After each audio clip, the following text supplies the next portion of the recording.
स्वागत करता हूं दोस्तों। जैसा कि आपको पता है माय डियर स्टूडेंट कि पिछली क्लास में हम एक चैप्टर कर रहे थे। उस चैप्टर का नाम था साउंड चैप्टर, जिसको हिंदी में ध्वनि के नाम से जाना जाता है। तो प्यारे बच्चों, हमने एक साउंड किया, एक वेव चैप्टर किया, तो उसी के कुछ एमसीक्यू लेकर मैं आपके साथ यहाँ पे हाजिर हुआ हूँ प्यारे बच्चों। तो आज मैं और तुम साथ में मिलकर इस एमसीक्यू को करते हैं। जिस तरह के पेपर में क्वेश्चन पूछे जाते हैं या पूछे जाने की संभावना है, जैसा कि मैंने आपसे पहले ही क्लास में बोल दिया था कि मैं हर चैप्टर के बाद आपको एमसीक्यू कराने वाला हूं कि जो चैप्टर आपने पढ़ा है उसमें किस तरह से पेपर में क्वेश्चन पूछे जाते हैं। तो आइए प्यारे बच्चों, उन्हीं क्वेश्चंस के साथ आज की क्लास को हम कंटिन्यू करते हैं। सारे बच्चे ध्यान से देखिएगा। स्टूडेंट, जब मैं पहले क्वेश्चन की बात करता हूं तो प्यारे बच्चों, ये रहा आपकी स्क्रीन के सामने पहला क्वेश्चन। वायु में ध्वनि की चाल 332 मीटर प्रति सेकंड होती है। यदि दाब बढ़ाकर दोगुना कर दिया जाए तो ध्वनि की चाल क्या होगी? प्यारे बच्चों, यदि दाब को दोगुना कर दिया जाए तो स्पीड ऑफ साउंड पे क्या प्रभाव पड़ेगा? बताइए प्यारे बच्चों। स्पीड ऑफ साउंड पे कोई भी प्रभाव नहीं पड़ने वाला है प्यारे बच्चों। तो उसकी कितनी रहेगी? 332 मीटर प्रति सेकंड ही रहेगी। क्यों नहीं पड़ने वाला है? क्यों? क्योंकि जब हमने थ्योरी पढ़ी थी तो मैंने आपको बताया था कि प्रेशर का ध्वनि पर कोई भी प्रभाव नहीं पड़ता है। Speed of sound is independent of pressure. Clear है? दोगुना कर दो, तिगुना कर दो, कैसा ही कर दो। प्यारे बच्चों, ये रहा आपकी स्क्रीन के सामने अगला क्वेश्चन। ध्वनि तरंगों की जो प्रकृति होती है वो कैसी होती है? ध्वनि तरंगें हमेशा अनुदैर्ध्य तरंग होती हैं, लॉन्गिट्यूडनल वेव होती हैं। प्यारे बच्चों, लॉन्गिट्यूडनल वेव क्या होती है कि तरंग जिस दिशा में गति कर रही होती है उसी दिशा में पदार्थ के कण आगे पीछे गति कर रहे होते हैं। That is called longitudinal wave. श्रव्य परिसर में ध्वनि तरंगों की फ्रिक्वेंसी क्या होती है? जो ऑडिबल वेव होती हैं प्यारे बच्चों, उनकी जो फ्रिक्वेंसी है वो कितने हर्ट्ज से कितने के हर्ट्ज के बीच में होती है? तो इसका जो सही जवाब होने वाला है प्यारे बच्चों, फटाफट कमेंट सेक्शन में कमेंट करके बताइए। आइए इसका सही जवाब जान लेते हैं। इसका जो सही जवाब होने वाला है प्यारे बच्चों, A is the right answer. क्या होने वाला है? A is the right answer. अगला क्वेश्चन ये रहा प्यारे बच्चों आपकी स्क्रीन के सामने। लगभग 20 सेकंड के ताप पर किस माध्यम में ध्वनि की गति अधिकतम होगी? तापमान के बढ़ने से ध्वनि की चाल बढ़ जाती है, लेकिन यहाँ पे 3 अलग अलग माध्यम दिए हैं। हवा है, ग्रेनाइट है, पानी है या लोहा है। स्पीड ऑफ साउंड जो सबसे ज़्यादा होता है प्यारे बच्चों वो कहाँ होता है? सॉलिड में होता है। उससे कम लिक्विड में और सबसे कम गैस में। और उसके साथ साथ एक बात का और ध्यान रखिएगा कि निर्वात में कभी भी साउंड ट्रेवल नहीं कर सकता है। तो इसका जो सही जवाब होने वाला है प्यारे बच्चों, D is the right answer, लोहा। प्यारे बच्चों, इसी कड़ी में ये रहा आपकी स्क्रीन के सामने अगला क्वेश्चन। मुझे फटाफट बताएंगे सबसे अधिक तीव्रता को बोला जाता है इंटेंसिटी की ध्वनि उत्पन्न करता है कौन? गोरिल्ला, दूसरा है बाघ, तीसरा है बंदर और चौथा है चिंपांजी।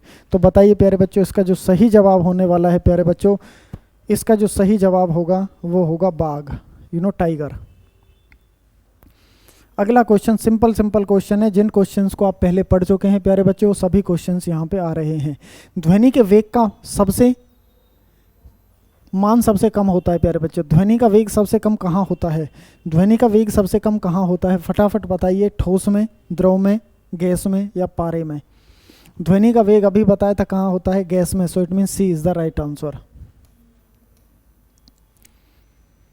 प्यारे बच्चों, बहुत अच्छा क्वेश्चन है।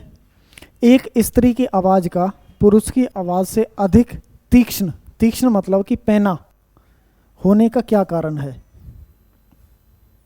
उच्चतर आवृत्ति, हाईएस्ट फ्रीक्वेंसी, या निम्नतम आवृत्ति, लोएस्ट फ्रीक्वेंसी, या उच्चतम आयाम, हाईएस्ट एम्पलीट्यूड, या कमजोर वॉक तंतु, वोकल कॉर्ड्स का वीक होना। इसका जो सही जवाब होने वाला है कि एक स्त्री की आवाज पुरुष की तुलना में अधिक तीव्र क्यों होती है? क्योंकि उसकी जो पिच होती है प्यारे बच्चों वो ज़्यादा होती है, और जितनी ज़्यादा पिच होती है उतनी ज़्यादा फ्रिक्वेंसी होती है। तो मतलब कि फ्रिक्वेंसी मतलब आवृत्ति, तो उसकी जो उच्चतर आवृत्ति रहेगी वो कैसी रहेगी? ज़्यादा रहने वाली है। सो it means A is the right answer. अगला क्वेश्चन प्यारे बच्चों ये रहा आपकी स्क्रीन के सामने। निम्न में से कौन ध्वनि के वेग पर प्रभाव नहीं डालता है? कौन निम्न में से ध्वनि के वेग पर प्रभाव नहीं डालता है? दाब, ताप, आर्द्रता या घनत्व? देखिए, क्वेश्चन का आंसर बना दिया, आंसर का क्वेश्चन बना दिया। सबसे पहला क्वेश्चन बताया था कि दाब का ध्वनि पर कोई भी प्रभाव नहीं पड़ता है। और आपको पता है, चारों ऑप्शन को बता देता हूं मैं प्यारे बच्चों, बहुत इंपॉर्टेंट है चारों। दाब का ध्वनि पर कोई भी प्रभाव नहीं पड़ता है। आर्द्रता के मौसम में ध्वनि की चाल हमेशा बढ़ जाती है और टेम्परेचर के बढ़ने से भी ध्वनि की चाल क्या हो जाती है, बढ़ जाती है। 1 डिग्री सेल्सियस टेम्परेचर पर 0.61 मीटर प्रति सेकंड ध्वनि की चाल बढ़ जाती है। और प्यारे बच्चों, घनत्व के बढ़ने से ध्वनि की चाल हमेशा कम होती है, स्पीड ऑफ साउंड कम होता है। It is inversely proportional to speed of sound, it is directly proportional to speed of sound and it is directly proportional to speed of sound and this is speed of sound is independent of pressure. Clear है प्यारे बच्चों? इसका जो सही जवाब वो ए होने वाला है। अगला क्वेश्चन प्यारे बच्चों ये रहा आपकी स्क्रीन के सामने। ध्वनि की तीव्रता वायु की तुलना में कार्बन डाइऑक्साइड में अधिक सुनाई देती है, क्यों? वायु की तुलना में कार्बन डाइऑक्साइड का घनत्व अधिक होता है, वायु की तुलना में कार्बन डाइऑक्साइड का घनत्व कम है, वायु ऊष्मा की कुचालक है, या कार्बन डाइऑक्साइड यौगिक है जबकि वायु गैसों का मिश्रण है। प्यारे बच्चों बताइए इसका सही जवाब आप मुझे बताएंगे, फिर मैं बताता हूँ। प्यारे बच्चों, इसका जो सही जवाब होने वाला है वो A is the right answer. वायु की तुलना में जो CO2 होता है उसकी डेंसिटी ज़्यादा होती है, और जिसकी डेंसिटी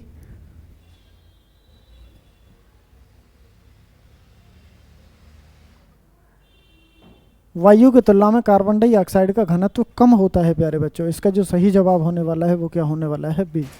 क्लियर है ना? अभी तो पढ़ा था आपने, ध्वनि की तीव्रता वायु की तुलना में कार्बन डाइऑक्साइड में अधिक सुनाई देती है, क्योंकि जिसकी डेंसिटी जितनी कम उसमें स्पीड ऑफ साउंड उतना ही ज़्यादा होता है। अगला क्वेश्चन प्यारे बच्चों ये रहा आपकी स्क्रीन के सामने। अपने उड़ान पथ में अवरोधक की पहचान के लिए चमगादड़ किस तरंग का उपयोग करते हैं? उड़ते हुए अपने रास्ते को पहचानने के लिए जो बैट चमगादड़ होते हैं वो किस तरंगों की रूप का प्रयोग करते हैं? मैं ऐसे भी कह सकता हूं कि जो चमगादड़ होते हैं वो कौन सी तरंगें उत्पन्न करते हैं? तो प्यारे बच्चों, इसका जो सही जवाब होने वाला है वो सी इज़ द राइट आंसर। पराश्रव्य तरंगें। क्या होगा? पराश्रव्य तरंगें अल्ट्रासोनिक वेव का वो उपयोग करते हैं। अल्ट्रासोनिक वेव, पराश्रव्य तरंगें, जिन तरंगों की आवृत्ति 20,000 हर्ट्ज से ज़्यादा होती है। क्लियर है? अगला क्वेश्चन प्यारे बच्चों ये रहा आपकी स्क्रीन के सामने, जैसा आप देख पा रहे होंगे। क्या क्वेश्चन है? सितार और बांसुरी से उत्पन्न ध्वनियों का भेद निम्न में से अंतर के कारण किया जा सकता है। बताइए प्यारे बच्चों, सितार और बांसुरी में से उत्पन्न ध्वनि को किस प्रकार पहचाना जा सकता है कि ये सितार से उत्पन्न ध्वनि है और ये बांसुरी से उत्पन्न ध्वनि है? तारत्व, प्रबलता और गुणता के कारण, केवल तारत्व व प्रबलता के कारण, केवल ध्वनि प्रबलता के कारण, या केवल ध्वनि की गुणता के कारण? तो इसका जो सही जवाब होने वाला है प्यारे बच्चों, किन्हीं भी दो सेम साउंड के बीच में यदि डिफरेंस पैदा करना हो, यदि जानना हो उनके बीच की साउंड में, तो उसमें ध्वनि की क्वालिटी का होना जरूरी है, केवल ध्वनि की गुणता। So it means D is the right answer. प्यारे बच्चों, तारत्व से जो पिच होता है, पिच को कहते हैं तारत्व। पिच से ध्वनि की पतले या मोटेपन का पता लगाया जा सकता है। प्रबलता से तेज या धीमे का पता लगाया जा सकता है। लेकिन दो सेम साउंड के बीच में जब डिफरेंस पैदा करना हो तो ध्वनि की गुणता से पता लगाया जा सकता है। प्यारे बच्चों, ये रहा आपकी स्क्रीन के सामने अगला क्वेश्चन। जैसा आप देख पा रहे होंगे, ध्वनि तरंगें किसके कारण प्रतिध्वनि उत्पन्न करते हैं? रीसाउंड, या जिसको हम कहते हैं रिफ्लेक्शन ऑफ साउंड, है ना? तो रिफ्लेक्शन का मतलब ही क्या होता है प्यारे बच्चों? परावर्तन। तो ध्वनि तरंगें किसके कारण प्रतिध्वनि उत्पन्न करती हैं? परावर्तन के कारण करती हैं। और परावर्तन, ध्वनि के प्रतिध्वनि होने के लिए, मतलब परावर्तन होने के लिए, आपने ना अक्सर वादियों में सुना होगा, हेलो हेलो हेलो, मैं, कौन कौन, ऐसे आवाज़ आती है ना। जब पीछे पीछे वो आवाज़ आती है तो वही क्या होती है? प्रतिध्वनि। पेपर में ये भी क्वेश्चन आता है प्यारे बच्चों यहाँ से कि ध्वनि के परावर्तन के लिए परावर्तक सतह का 16.6 मीटर दूर होना मिनिमम आवश्यक है। मतलब जहाँ से, जिस सतह से रिफ्लेक्टर सरफेस जहाँ से वो टकरा के हमें सुनाई दे रही है, उसका हमारे और उस साउंड सोर्स के बीच में कितने दूर होना आवश्यक है? 16.16 मीटर समथिंग समथिंग, कहीं कहीं आपको 17 मीटर भी लिखा मिलता है। क्लियर है? अगला क्वेश्चन प्यारे बच्चों ये रहा आपकी स्क्रीन के सामने। डेसिबल इकाई का प्रयोग किसके लिए किया जाता है? प्रकाश की गति के हेतु, ऊष्मा की तीव्रता के लिए, ध्वनि की तीव्रता के लिए, या रेडियो तरंगों की फ्रिक्वेंसी आवृत्ति के लिए। तो प्यारे बच्चों कौन सा चैप्टर पढ़ रहे हो आप? सीधी सी बात है यार, इसमें तो कोई बच्चा भी बता देगा। तो सी इज़ द राइट आंसर। ध्वनि की तीव्रता को किससे मापा जाता है? डेसिबल में। और तरंगों का मात्रक क्या होता है प्यारे बच्चों? वो हर्ट्ज होता है, फ्रिक्वेंसी की यूनिट। ये रहा प्यारे बच्चों आपकी स्क्रीन के सामने एक क्वेश्चन। तो फटाफट आप मुझे इसका जवाब दे दीजिए प्यारे बच्चों। तो क्या जवाब है इसका बताइए। 100 डेसिबल का शोर स्तर निम्न में से किसके नियत होगा? मतलब 100 डेसिबल का शोर इनमें से किसके बराबर होगा? ठीक से सुनी जा सकने वाली फ्रिक्वेंसी, साधारण वार्तालाप, कौन सा 100 डेसिबल होता है प्यारे बच्चों? तो इसका जो सही जवाब होने वाला है सुनी, ठीक से सुनी जा सकने वाली, साधारण वार्तालाप, गली के शोरगुल की आवाज़, या मशीन की दुकान से आने की आवाज़। 100 डेसिबल बहुत अधिक आवाज़ होती है। तो प्यारे बच्चों जो मशीनों की दुकानों से जो आवाज़ें आती हैं वो क्या होती हैं? 100 डेसिबल या उससे थोड़ी बहुत कम या अधिक हो सकती हैं। तो इसका जो जवाब रहने वाला है, आंसर रहने वाला है, वो सी राइट आंसर रहने वाला है।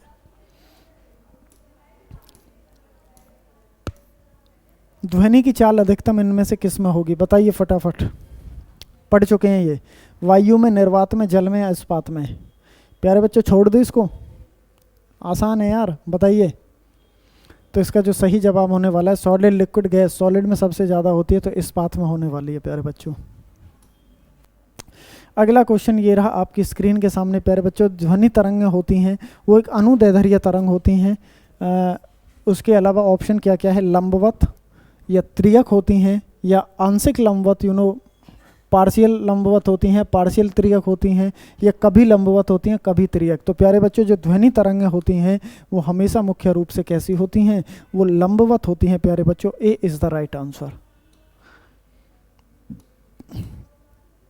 अगले क्वेश्चन की तरफ बढ़ते हैं प्यारे बच्चों। ये रहा आपकी स्क्रीन के सामने, बहुत ही अच्छा, बहुत ही शानदार और बहुत ही बेहतरीन क्वेश्चन है प्यारे बच्चों। अवश्रव्य तरंगों की फ्रिक्वेंसी कितनी होती है? जो इंफ्रासोनिक वेव होती हैं उनकी फ्रिक्वेंसी कितनी होती है प्यारे बच्चों? तो फटाफट इसका जवाब आप मुझे बताएंगे। अवश्रव्य तरंगों की फ्रिक्वेंसी कितनी होती है?